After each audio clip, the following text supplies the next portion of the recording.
The ship was dying around them. Captain Donghae gripped the command chair as another explosion shook the hull. Red warning lights flashed across the bridge like angry eyes. The engines were gone. Life support was failing. Out they had maybe an hour before the void claimed them all. "Sir, I found a planet," called out Navigator Jiwan from her station. Her voice was steady despite the chaos. "Looks like it can support life." Donghae looked at the screen. The planet was blue and green, covered in strange crystal formations that sparkled like diamonds. It was beautiful. It was also their only chance.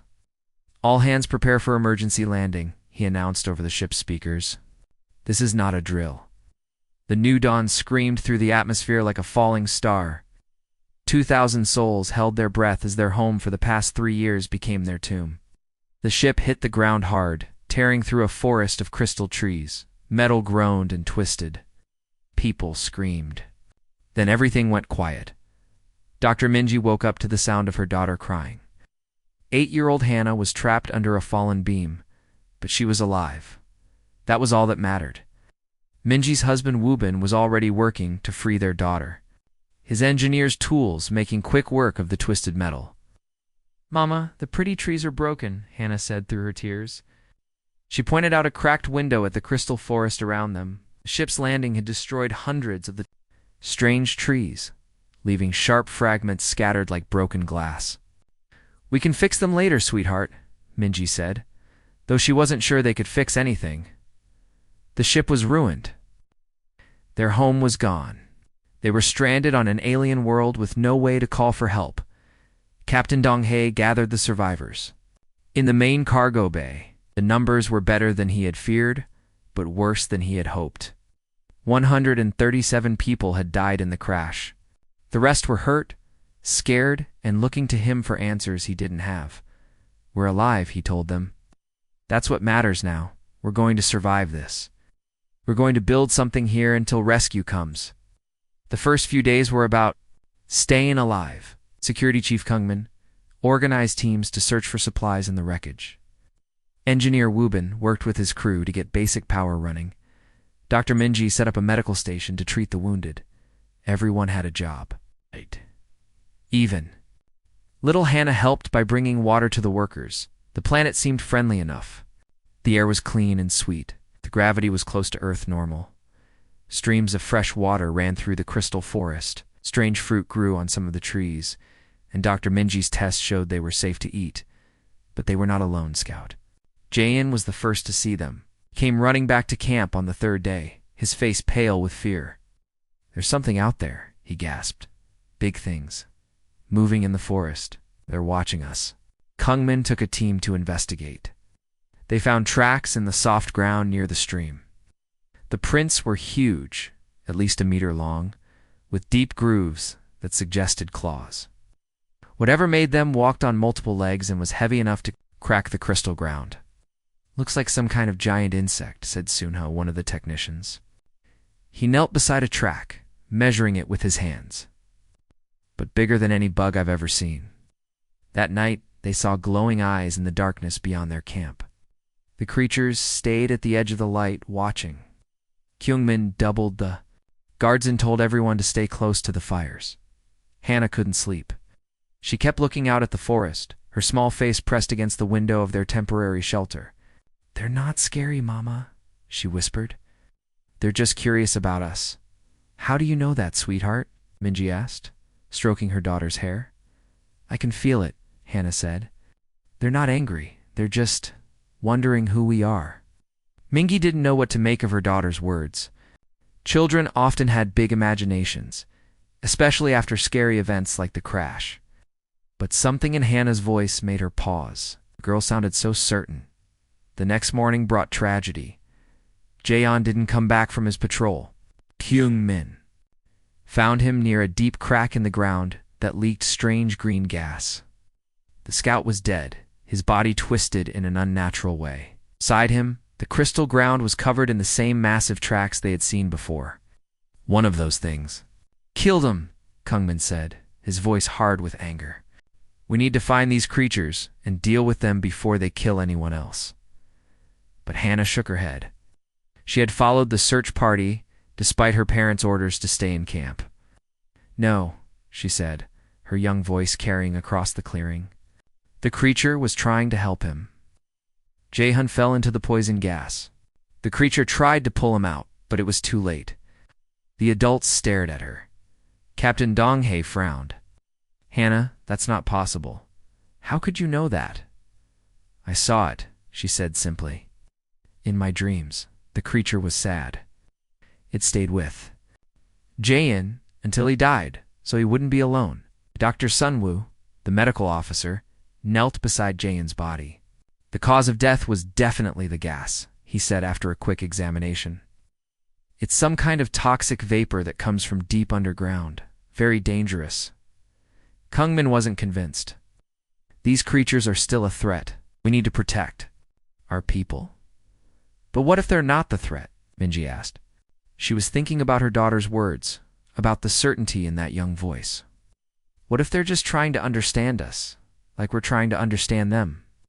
"With respect," Dr. Kungmin said, "we can't take that risk. Not with children in the camp." That night, Hannah stood at the edge of their shelter, looking out at the glowing eyes in the forest. She pressed her small hand against the window and whispered, "I know you're not bad. I know you're trying to help. I just wish the grown-ups could see it too." In the darkness, something seemed to shimmer. For just a moment, it looked like one of the creatures had stepped closer to the light. But when the adults looked, there was nothing there. "Just your imagination, sweetheart," Woobin said, gently leading his daughter back to bed. But Minji wasn't so sure. She had seen something too. Something that made her think that maybe, just maybe, her daughter was right about the creatures in the forest. The next morning would bring new challenges.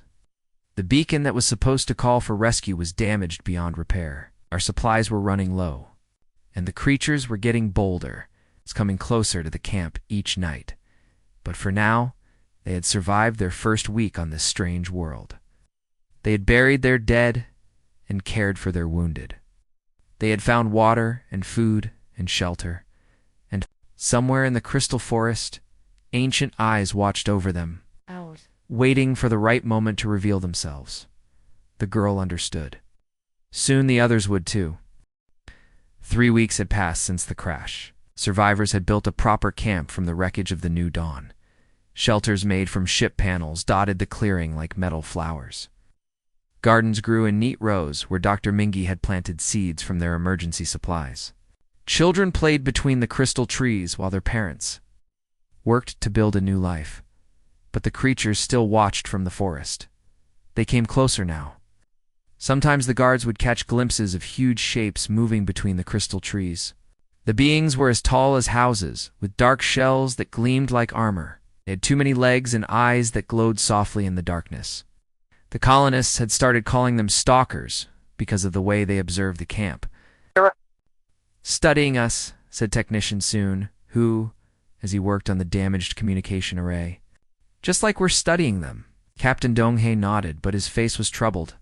"The question is why? What do they want?" No one had an answer. The stalkers never attacked. They never came into the camp. They just watched and waited. It made everyone nervous. Everyone except Hannah. The little girl had started drawing pictures of the creatures. She used pieces of charcoal from the fires to sketch them on flat pieces of metal. Her drawings showed details that no adult had seen.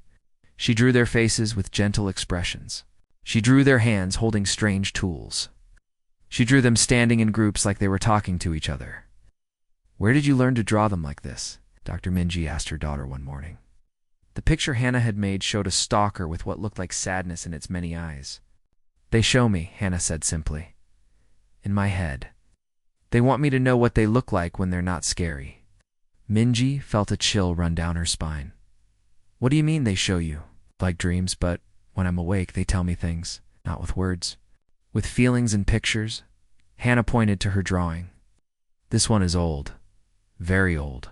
He remembers when the sky was different." Dr. Mingi took the drawing to Captain Dong-hae. "Look at this. Look at the detail. No 8-year-old could draw anatomy this accurate without seeing it up close." The captain studied the picture, showed the internal structure of the creature's arm, complete with what looked like muscle groups and joint connections. How could she know this? I don't know, but I think we need to take her seriously. That night, Hannah disappeared. Woobin found her bed empty when he came to check on her. Her blanket was still warm, but she was gone. The camp erupted in panic. Guards searched every shelter. Teams with flashlights combed the nearby forest. Captain Donghae feared the worst. "The stalkers took her," said colonist Daeho, his voice shaking with fear. They finally made their move. But Security Chief Kungmin wasn't so sure. No signs of struggle. No footprints except hers, leading toward the forest. She went willingly. They found her 2 hours later in a clearing half a kilometer from camp. She was sitting cross-legged on the crystal ground, perfectly safe and completely calm. Around her stood 3 massive stalkers, each one tall enough to step on a house. Their shells were dark blue-green, covered in patterns that looked like writing. Their many eyes focused on the search party with what seemed like curiosity rather than threat. Hannah Minji whispered, afraid to speak too loudly. "Come here, sweetheart." The little girl looked up and smiled. "It's okay, Mama. They're my friends. They wanted to meet me properly." The stalkers began to move backward into the forest as the humans approached. They moved with surprising grace for such large beings, their multiple legs working in perfect harmony. But their eyes never left Hannah until they disappeared into the crystal trees. "They're beautiful," Hannah said as her parents rushed to her side. "And they're very smart. Smarter than us, I think." Captain Donghae knelt beside her. "Hannah, what did they say to you?" "They don't talk like we do. They share thoughts and feelings. They're worried about something. Something bad is coming and they want to help us get ready." The adults exchanged glances. "What kind of something bad?" Kungmin asked.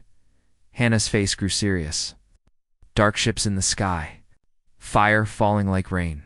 They call them the Hungry Ones. They eat everything." Dr. Sunwoo laughed nervously. "That sounds like a scary story, Hannah. Are you sure you weren't just having a bad dream?" But Hannah shook her head. "It's not a dream. It's a memory.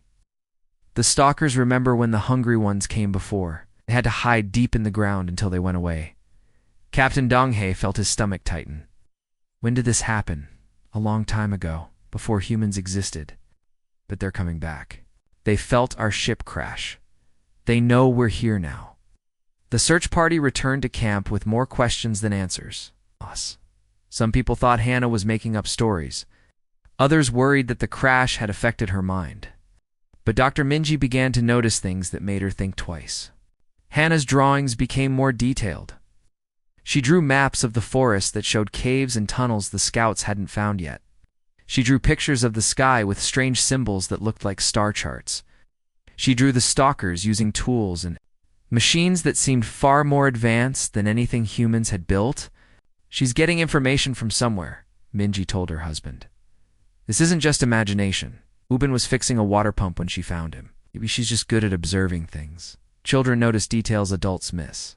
She drew a picture of the inside of a stalker's shell yesterday, complete with organs and what looks like a secondary nervous system. No child could imagine that level of biological complexity. That got Woobin's attention. He put down his tools and looked at his wife. "You think they're really communicating with her?" "I think we need to find out. If there's even a chance she's telling the truth about something dangerous coming, we need to take it seriously." Over the next few days, the stalkers became bolder. They would approach the edge of the camp during the day, always staying just beyond the perimeter. They would watch the humans work, their heads tilting as if they were trying to understand what they were seeing. The children were fascinated. They would wave at the creatures and try to copy their movements. Some of the adults found this disturbing, but Captain Donghae noticed something important. When the children were playing near the forest edge, the stalkers would position themselves between the kids and the dangerous gas vents that dotted the area. "They're protecting us," he realized. "Not watching us to hunt us, watching us to guard us." Hannah continued to have her conversations with the creatures. She would sit at the edge of camp every evening, staring into the forest with a distant look in her eyes. When asked what she was doing, she would say she was listening to the stories the stalkers told about the old days. They built cities in the crystal trees, she told her parents one night. It's beautiful cities that sang when the wind blew through them, but they had to destroy them when the hungry ones came. Couldn't let them be captured and used. Dr. Mingy was taking notes now, writing down everything her daughter said. The stories were too consistent and too detailed to be pure imagination. There was a logic to them, a sense of history that felt real. They're trying to teach us, she told Captain Donghae. Through Hannah, they're trying to prepare us for something. The captain looked out at the forest where glowing eyes watched their camp. The question is, are we ready to listen? In the darkness beyond the crystal trees, ancient minds touched the thoughts of a small human child. They shared memories of glory and loss, of battles fought across the stars, of enemies that devoured worlds. They shared their hope that this time they would not have to fight alone. And in the camp, a little girl dreamed of ships made of living crystal and warriors who sang as they flew into battle against the endless dark. The colony was dying slowly, not from disease or starvation, but from despair. The emergency beacon that was supposed to call for rescue lay in pieces on Engineer Wubin's workbench. The quantum transmitter had been damaged beyond repair in the crash. No one was coming to save them. We need to face the truth, Captain Donghae told the assembled colonists. We're not going home. This is our home now, some people cried. Others sat in stunned silence. A few got angry and shouted at the captain as if it was his fault, but most just nodded. They had suspected this day would come. We have enough supplies. For maybe 3 more months, continued Donghae. After that, we'll need to rely completely on what we can grow and make here. We need to start thinking long-term. Technician Soon Ho raised his hand. What about the creatures? The stalkers? We can't build a permanent settlement while they're watching us. It's exactly what we need to figure out, said the captain. But Hannah knew the answer. She had been talking to the stalkers every day now. Their conversations were getting clearer, like tuning in a radio signal. The creatures had names for themselves. They called their species the Vorthok. They had been waiting on this planet for thousands of years, guarding something important. They're not our enemies, Hannah told her parents that night. They're trying to save us. All of us. Dr. Minji looked up from her medical notes. Save us from what? The dark ones? The hungry ones? They have different names, but they're the same thing. Ships that eat planets. They're coming back. Ubin put down his tools. Hannah, that sounds like something from a scary movie. Planets don't get eaten. But Hannah's expression was serious beyond her years. They do. The Vorthok saw it happen. They fought against the Dark Ones for a long time. Many planets died. Many people died. It's why they stay here, to watch for them. Doctor. Minji had been documenting everything her daughter said. Stories were becoming more detailed and consistent. Hannah described battles between fleets of crystal ships and dark vessels that seemed to absorb light. She talked about entire star systems going dark as the invaders consumed everything in their path.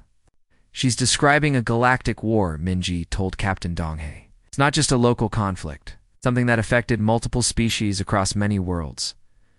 The captain rubbed his tired eyes. You really think she's getting this information from the creatures?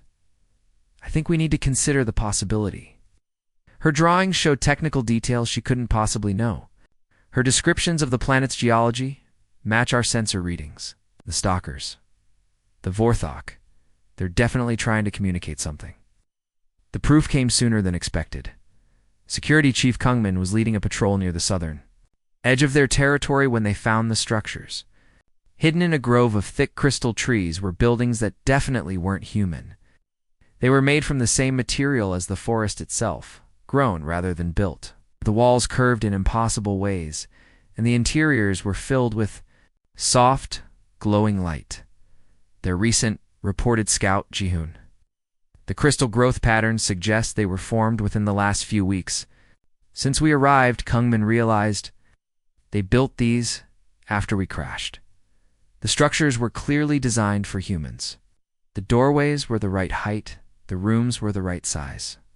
There were spaces that looked like they were meant for sleeping and others that seemed designed for storage. It was like someone had studied human architecture and tried to recreate it using alien methods.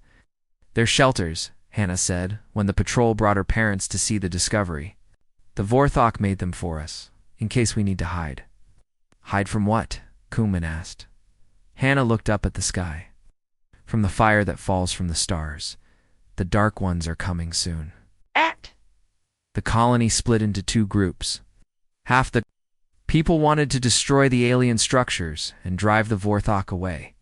They saw the creatures as a threat that needed to be eliminated. The other half wanted to try to understand what the aliens were trying to tell them. "We should be grateful," said Dr. Sunwoo during the heated town meeting. "They could have killed us all by now if they wanted to. Instead, they're building us shelters." "Shelters we didn't ask for," argued colonist Deho. "How do we know this isn't some kind of trap? Maybe they're trying to herd us into those buildings so they can capture us." The argument went on for hours. Captain Donghae tried to keep the peace, but the stress of their situation was making everyone paranoid. Some people wanted to attack the Vorthok first before they could attack the humans. Others insisted they should try to communicate properly.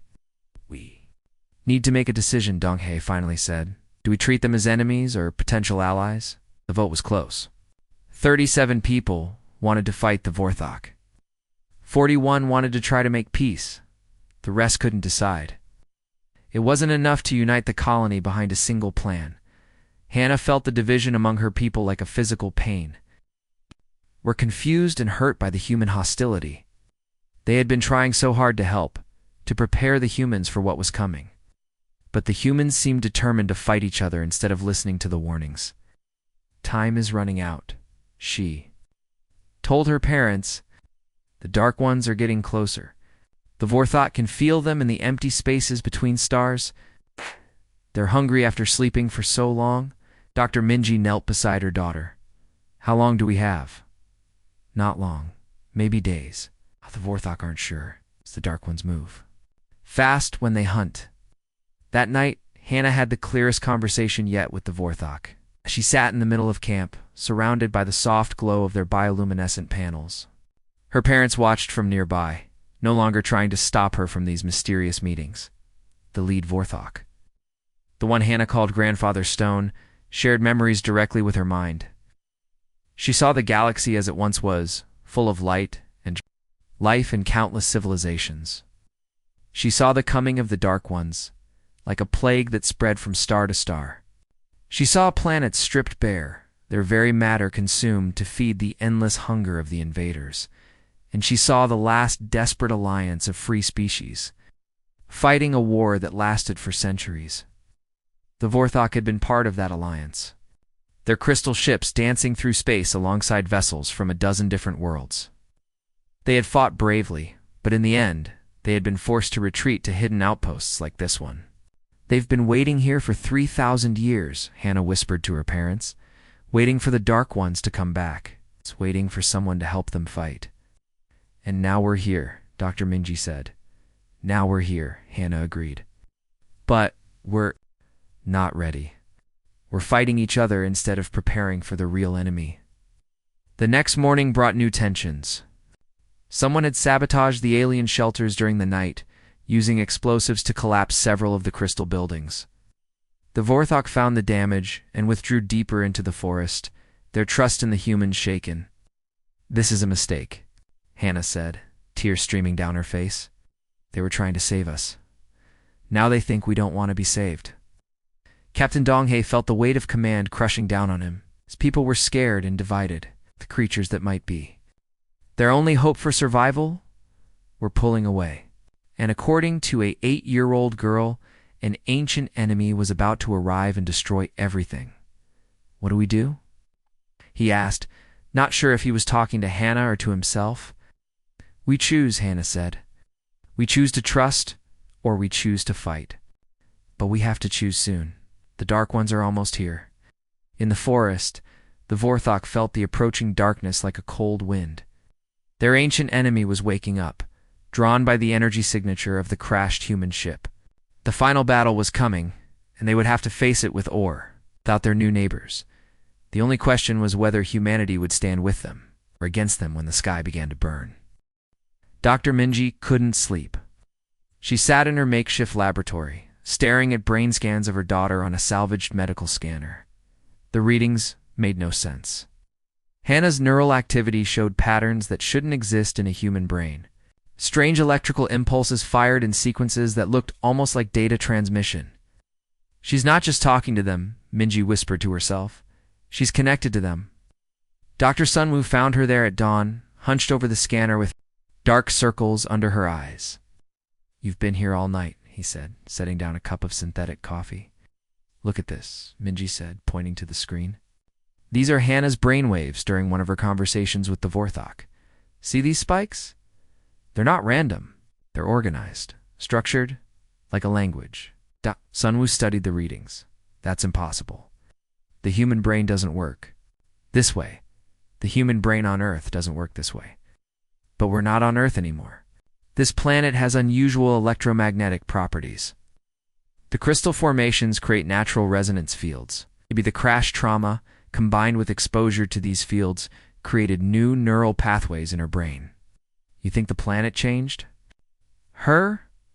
I think the planet gave her the ability to connect with minds that work differently than ours. The Vorthok don't think in words like we do. They think in concepts, emotions, shared memories. Hannah has developed the ability to interface with their collective consciousness. The implications were staggering. If Hannah could truly communicate with the Vorthok, then everything she had been saying might be true. The warnings about the Dark Ones, the descriptions of ancient wars, the urgent need for humanity to prepare for battle. "We need to tell Captain Donghae," Sunwoo said. They found the captain in the command center trying to mediate another argument between the factions. The colony was splitting apart. Some people wanted to attack the Vorthok before they could attack the humans. Others insisted they should try to make peace. The tension was so thick, it felt like the air itself might explode. Captain Minji interrupted. "We need to talk. About Hannah. About what she's been telling us." Donghae looked tired. "Not now, Doctor. We have more immediate problems." "This is our most immediate problem," Minji insisted. She showed him the brain scans, explained the neural patterns, described the electromagnetic fields. "She's not making this up. She's really communicating with them." "Even if that's true," said Kung Min, "how do we know they're not lying to her?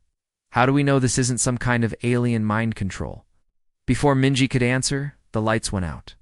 Emergency power kicked in a second later, bathing everything in red light.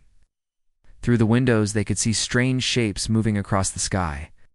Not the familiar crystal formations of the planet, but something else. Something dark and wrong. "Range sensors are picking up massive objects entering the system," reported Navigator Ji-Wan. "Multiple contacts? They're huge."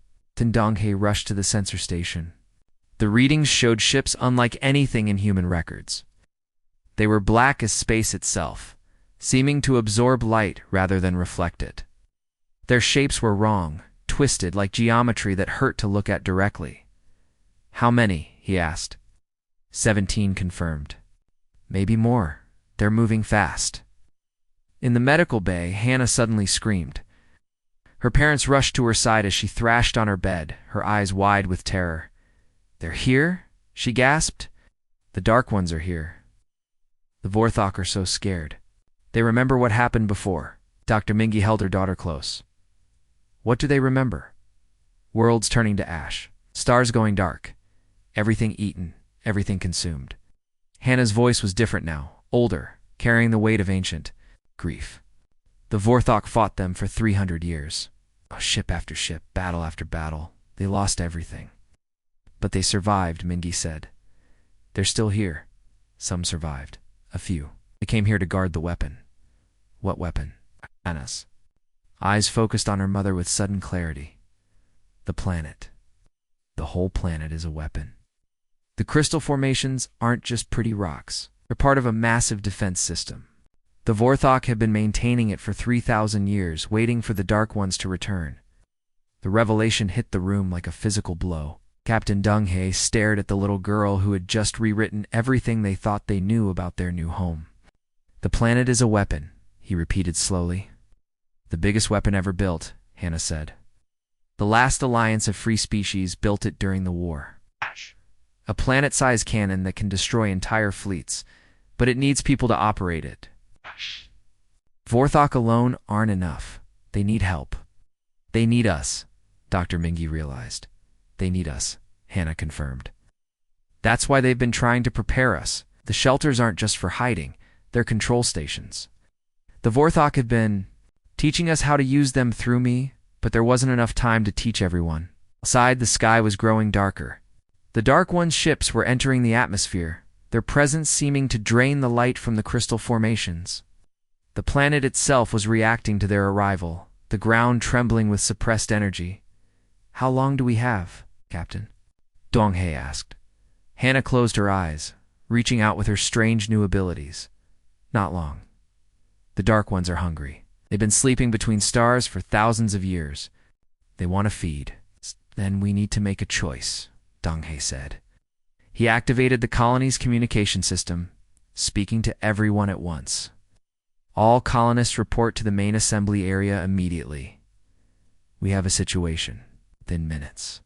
Every surviving member of the New Dawn's crew was gathered in the central clearing. Captain Dong-hae stood before them, his face grim but determined.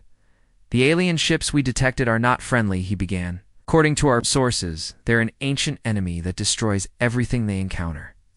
The creatures we've been calling stalkers, the Vorthok, they're not our enemies. They're the guardians of a weapon system built into this planet. A weapon that might be our only chance of survival. The crowd erupted in shouts and questions. Some people called him crazy. Others demanded proof, but Dong-hae raised his hand for silence. I know how this sounds. I know it's hard to believe, but look at the sky.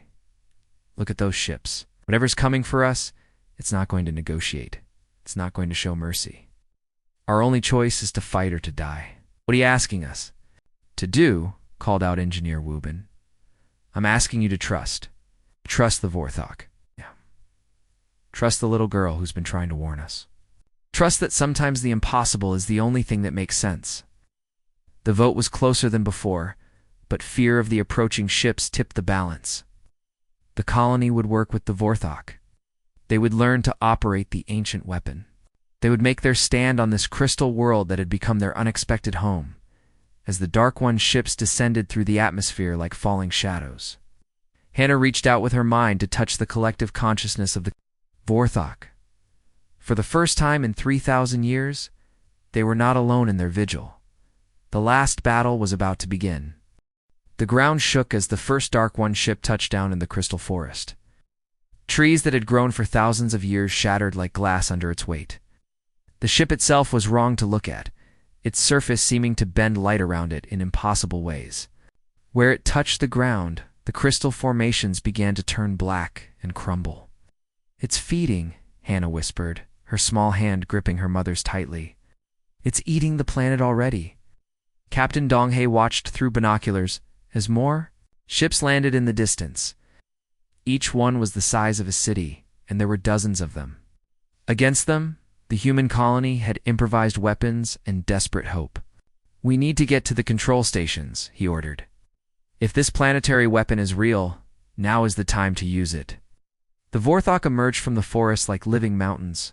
Close, they were even more impressive than the humans had imagined. Their shells were covered in intricate patterns that pulsed with soft light.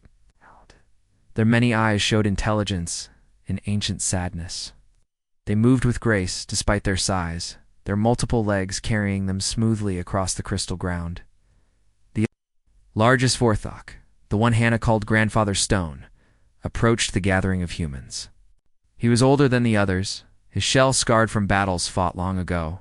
When he spoke, it was through Hannah, his words flowing through her mind and out of her mouth. 3,000 years we have waited, Grandfather Stone said through the little girl. 3,000 years we have maintained the great weapon alone. But we are too few now. Too old. The weapon needs many minds to operate at full power. What do you need us to do? Captain Dong-hae asked. The control stations your people destroyed were only the beginning.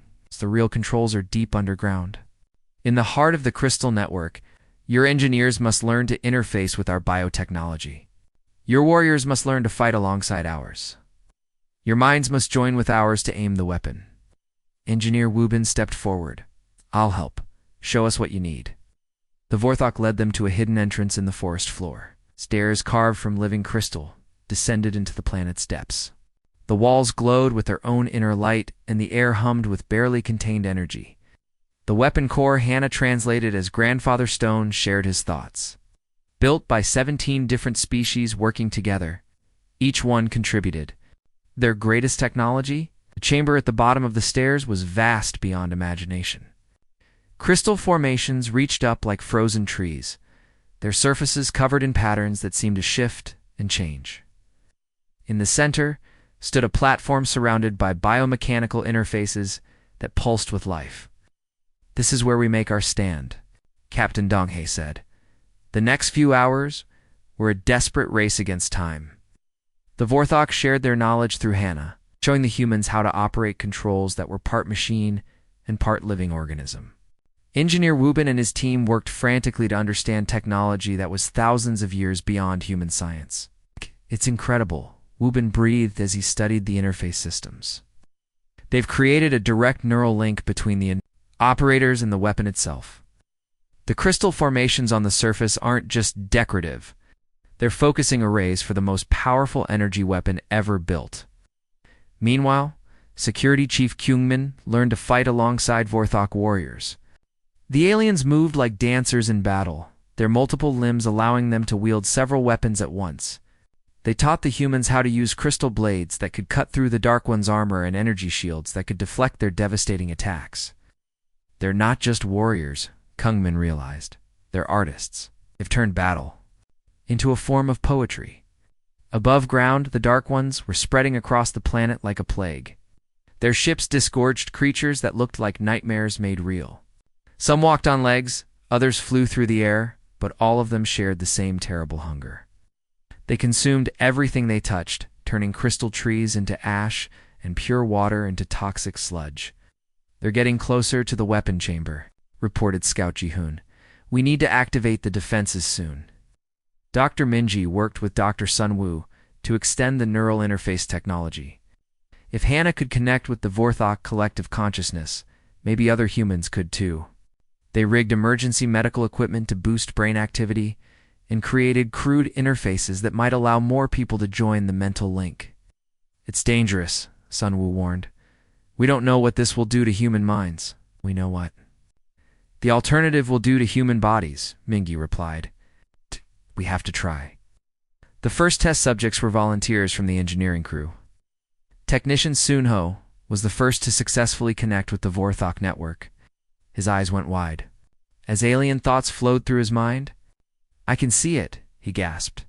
"The whole weapon system. It's like a living thing. It wants to protect this world." One by one, more humans joined the network. Each new mind made the connection stronger, the weapon more powerful. The Vorthok were amazed by human adaptability, where they were methodical and careful. Humans were quick and creative. Where they followed ancient protocols, humans found new solutions. "Your species thinks differently than any we have known," Grandfather Stone told Captain Donghae through Hannah. "Your minds make connections we would never consider. Together we are stronger than either species alone." The moment of truth came. When the Dark Ones reached the weapon chamber, their ground forces poured into the crystal caverns like a living tide of destruction. The combined human Vorthok force met them in battle, crystal blades clashing with alien claws in the heart of the planet.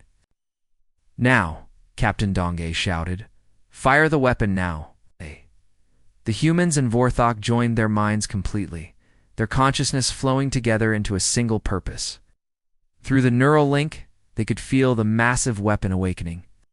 Crystal formations across the planet began to glow with building energy. The very air crackled with power. "Target the command ships first," Kyungmin called out as he fought beside a Vorthok warrior. "Cut off their coordination." The weapon fired with a sound like music and thunder combined. Beams of pure energy reached up from the crystal formations, piercing the sky and striking the Dark One's ships. The alien vessels, which had seemed invincible, began to burn and break apart. "It's working," Wubin shouted from his position at the controls. "The weapon is working, but the Dark Ones weren't finished." The remaining ships began to converge on the weapon chamber's location. If they could destroy the control center, they could silence the great weapon forever. "They're coming for us," Hannah said, her voice carrying the weight of Vorthok wisdom. "All of them." This is where we make our final stand. The battle that followed would be remembered for generations. Humans and Vorthok fought side by side, their different strengths complementing each other perfectly. The weapon continued to fire, each blast destroying more of the Dark One's fleet. But the enemy's ground forces were closing in, and there were so many of them. "We can't hold them much longer," Kyungmin reported. "They're breaking through our outer defenses." "Then we make every shot count," Captain Donghae replied. "For Earth, for the Vorthok. For everyone who ever lived free." The final charge came. With the fury of a storm, Dark Ones poured into the weapon chamber from every entrance, their alien forms writhing with hunger and rage. The Human-Vorthok alliance met them with crystal blades and energy weapons, fighting for the right to exist. And, in the center of it all, a little girl held the minds of two species together, with the power of understanding and hope. The weapon chamber erupted in chaos. Dark Ones swarmed through the crystal passages like living shadows, their alien forms shifting and writhing as they attacked. The sound of battle echoed off the walls, crystal blades ringing against Katonis, armor, energy weapons crackling as they met alien shields. Captain Donghae stood at the center of the maelstrom, his mind linked with both human and Vorthok consciousness. Through the neural interface, he could feel the great weapon charging for another shot. But the Dark Ones were too close now. Their claws scraped against the control platforms.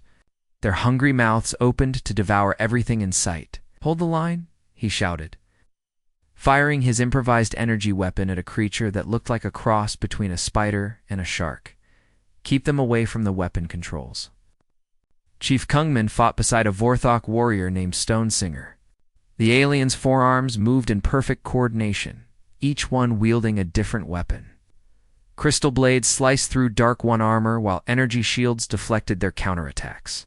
Kunmin had learned to match the Vorthok's rhythm, his human speed and adaptability, complementing their ancient skill.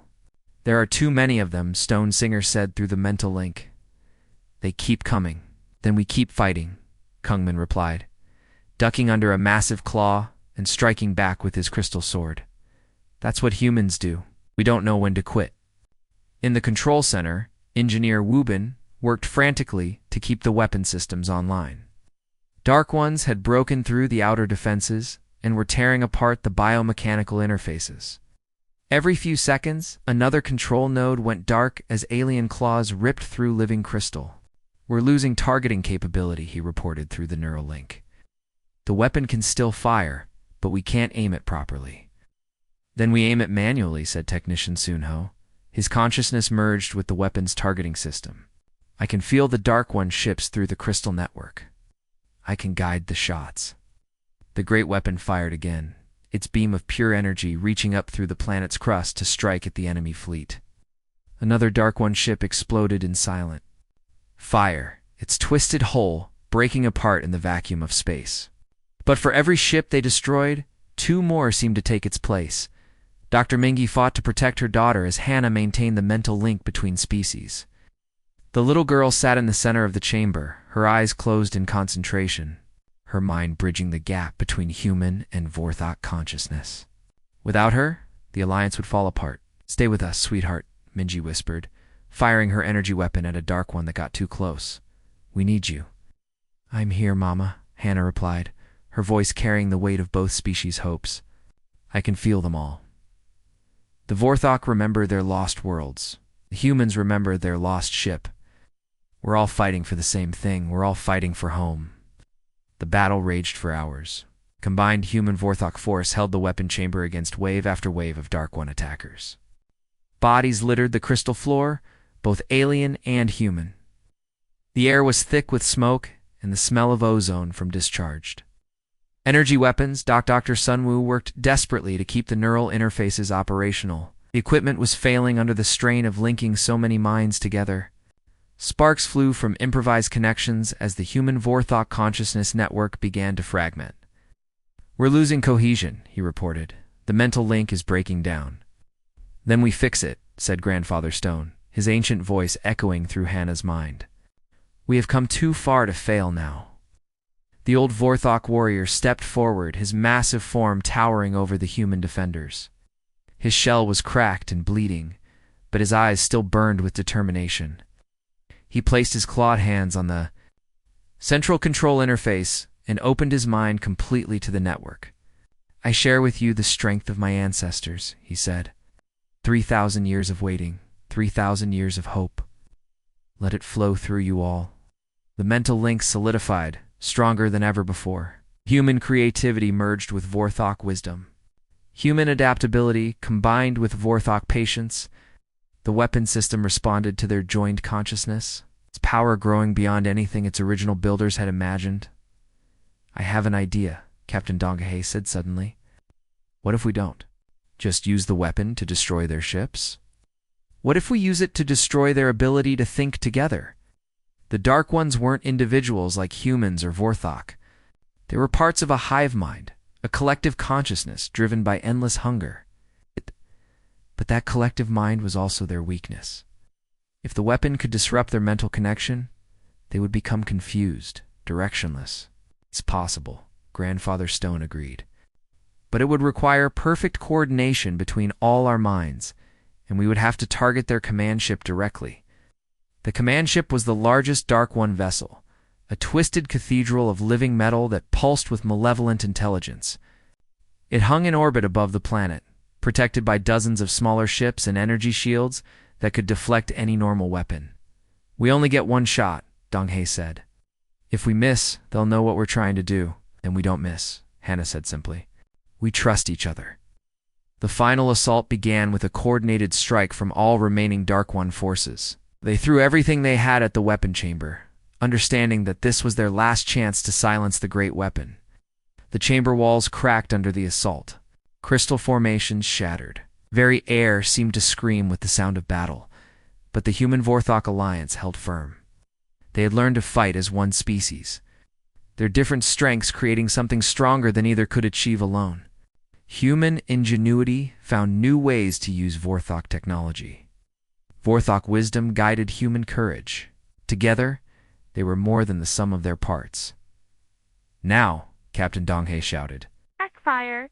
"Everything we have at the command ship, the great weapon, gathered power from every crystal formation on the planet, the network of focusing arrays that had taken 17 species centuries to build, channeled energy on a scale that dwarfed stars. The beam that erupted from the planet's surface was not just light and heat, but concentrated will and determination. It struck the Dark One command ship like the fist of an angry god. The vessel's shields flared and died.